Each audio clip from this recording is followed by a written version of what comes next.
Assalamualaikum warahmatullahi wabarakatuh. Hai, bagaimana kabar kalian? Semoga hari-hari kalian menyenangkan. Kembali lagi bersama saya, Devi Fitria Wahyumela Ayunda.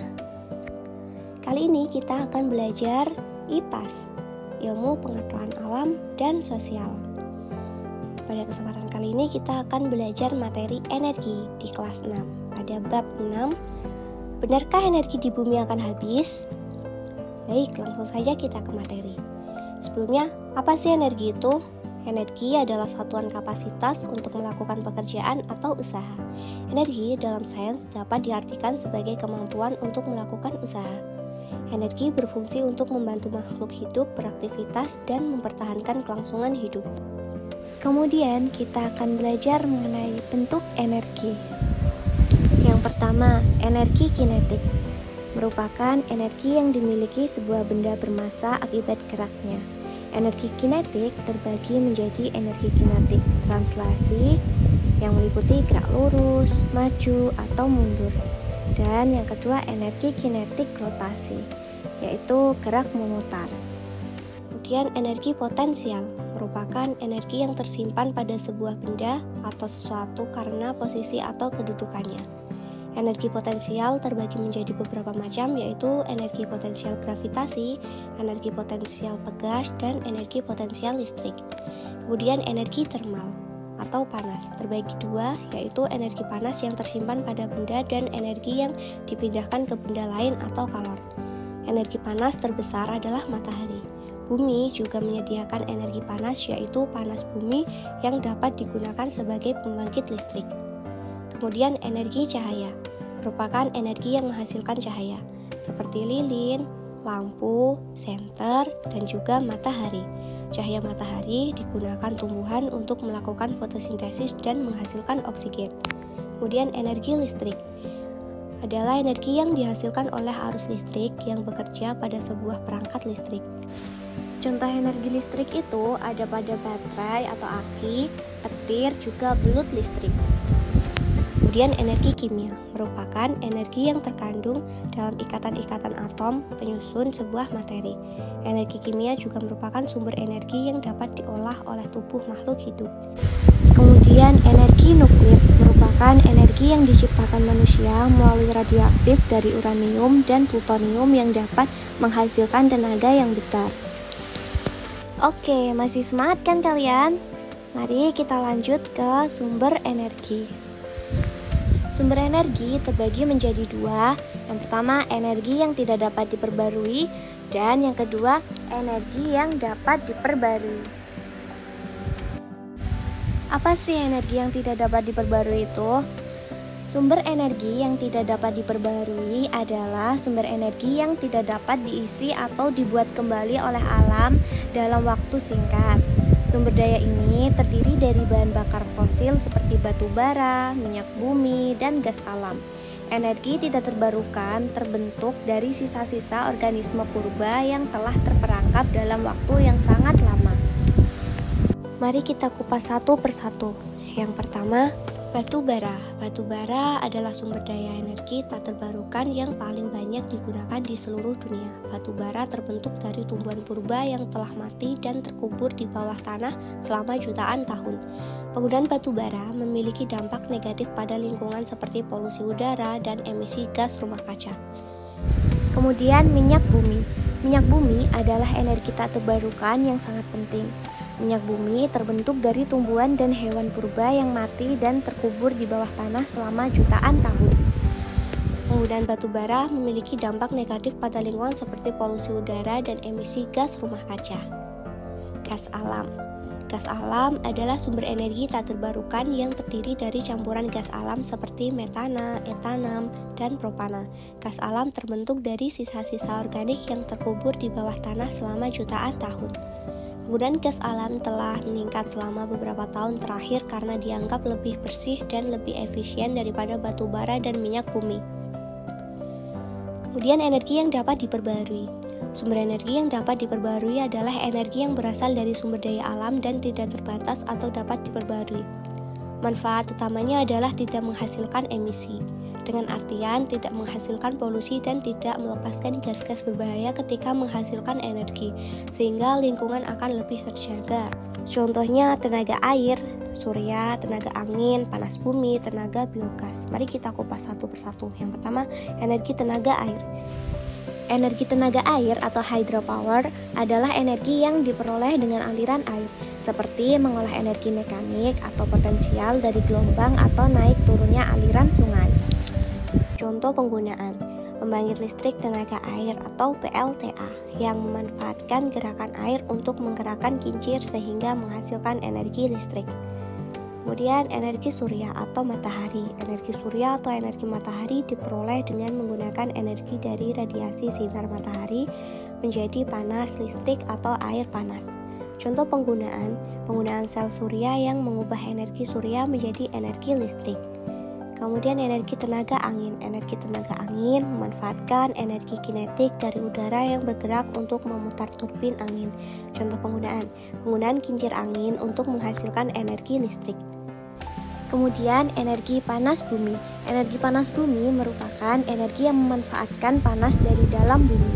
Contoh penggunaan PLTP atau pembangkit listrik tenaga panas bumi, yaitu memanfaatkan gerak turbin yang digerakkan panas bumi sehingga menghasilkan energi listrik. Kemudian energi biogas. Energi biogas merupakan energi yang berasal dari limbah organik seperti kotoran sapi, sampah dedaunan, dan sampah-sampah dari organisme yang belum lama mati atau organisme hidup yang telah diolah melalui proses anaerobik digestion dengan bantuan bakteri anaerob. Contoh penggunaan pemanfaatan biogas sebagai energi alternatif pengganti LPG untuk memasak dan bahan bakar generator untuk menghasilkan listrik. Oke, masih semangat kan pastinya? Yuk lanjut ke hukum kekekalan energi.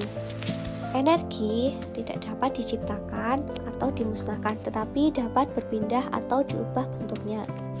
Yuk coba perhatikan gambar-gambar ini. Saat dinamit meledak, terjadi perubahan energi kimia menjadi energi kinetik. Saat lampu dinyalakan, terjadi perubahan energi listrik menjadi energi cahaya. Saat kita menggunakan setrika, terjadi perubahan energi listrik menjadi energi panas. Yuk kita lanjut ke peranan energi. Peran energi sangat besar dalam kehidupan kita. Beberapa contoh diantaranya, yuk kita perhatikan gambar dan simak contohnya.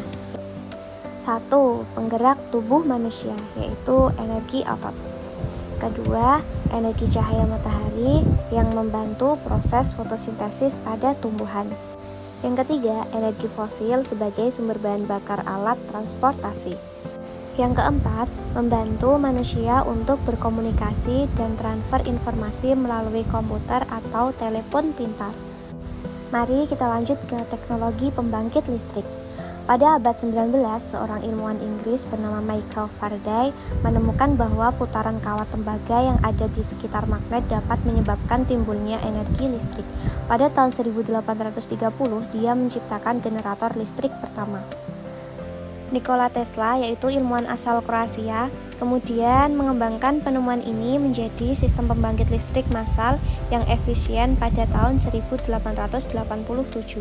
Sistem yang diciptakan Tesla ini masih digunakan sampai sekarang. Kemudian bahan bakar fosil.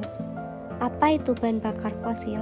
Bahan bakar fosil adalah minyak bumi, gas alam, dan batu bara. Bahan bakar fosil berasal dari tanaman dan hewan yang telah mati dan tertimbun dan mengalami pembusukan dan pemanasan selama jutaan tahun. Bahan bakar fosil adalah sumber daya yang tidak bisa diperbaharui karena sangat sulit dibuat dan diperbaharui. Menurut Rishi, pada penelitian Hannah tahun 2017, bahan bakar fosil diperkirakan akan habis pada tahun 2060 jika terus-menerus digunakan seperti saat ini. Kemudian energi terbarukan. Energi terbarukan adalah energi yang digunakan sebagai pengganti energi fosil yang berasal dari alam dan tidak akan habis. Contoh pemanfaatan energi terbarukan adalah pembangkit listrik tenaga bayu atau PLTB pertama di daerah Simas, Kabupaten Bantul, Yogyakarta. PLTB dengan kapasitas lebih besar juga dibangun di daerah Sidrap, Sulawesi. Nikola Tesla membangun pembangkit listrik tenaga air PLTA pertama pada tahun 1893 di air terjun Niagara. Yuk kita lanjut ke pemanfaatan sumber energi terbarukan. Yang pertama, sinar matahari. Sinar matahari dapat diubah menjadi energi listrik dengan bantuan sel surya. Kemudian, air. Kincir yang dipasang pada air yang berarus deras dapat digunakan untuk memutar generator untuk menghasilkan arus listrik. Kemudian, biogas. Limbah rumah tangga, kotoran manusia, dan limbah organik dapat diolah untuk menghasilkan biogas yang bisa digunakan untuk menghasilkan arus listrik dengan bantuan generator. Kemudian, biodiesel. Limbah tumbuhan dapat diolah menjadi biodiesel sebagai pengganti minyak bumi dan sumber energi pembangkit listrik. Kemudian, energi gelombang laut. Gelombang laut saat terjadi pasang surut dapat dimanfaatkan untuk menggerakkan turbin untuk menghasilkan listrik. Kemudian, panas bumi. Energi panas dari dalam bumi bisa dialirkan melalui pipa untuk menggerakkan turbin sehingga menghasilkan arus listrik. Yuk lanjut ke kelebihan energi terbarukan. Energi terbarukan memiliki kelebihan sebagai berikut. Yang pertama, ramah lingkungan. Yang kedua, berasal dari alam sehingga cepat terisi kembali. Beberapa sumber energi terbarukan juga bisa didapatkan dengan gratis, seperti angin, sinar matahari, panas bumi, dan sebagainya.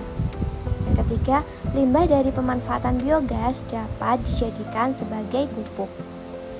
Kemudian, tantangan dalam pemanfaatan sumber energi terbarukan. Tantangan yang dihadapi dalam pemanfaatan energi terbarukan diantaranya: yang pertama, ketersediaannya bergantung pada cuaca dan kondisi alam. Yang kedua, membutuhkan teknologi yang tinggi dan biaya yang besar. Yang ketiga, teknologi yang digunakan akan bervariatif karena bergantung pada ketersediaan yang ada di wilayah tersebut. Jadi, benarkah energi di bumi akan habis? Jawabannya bisa iya, bisa tidak. Tergantung bagaimana kita mengelolanya. Energi fosil memang terbatas, tapi energi terbarukan adalah harapan. Tugas kita adalah menjaga, menggunakan dengan bijak, dan terus berinovasi demi masa depan yang berkelanjutan.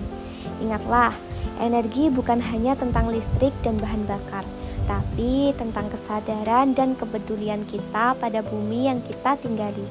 Mari kita mulai dari hal kecil, matikan lampu saat tidak digunakan, hemat bahan bakar, dan dukung energi ramah lingkungan. Perubahan besar dimulai dari langkah kecil. Jadilah bagian dari solusi, bukan hanya penonton.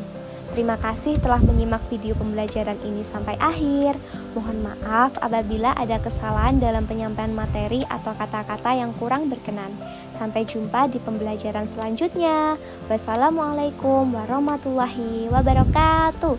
Salam sejahtera dan salam energi untuk kita semua.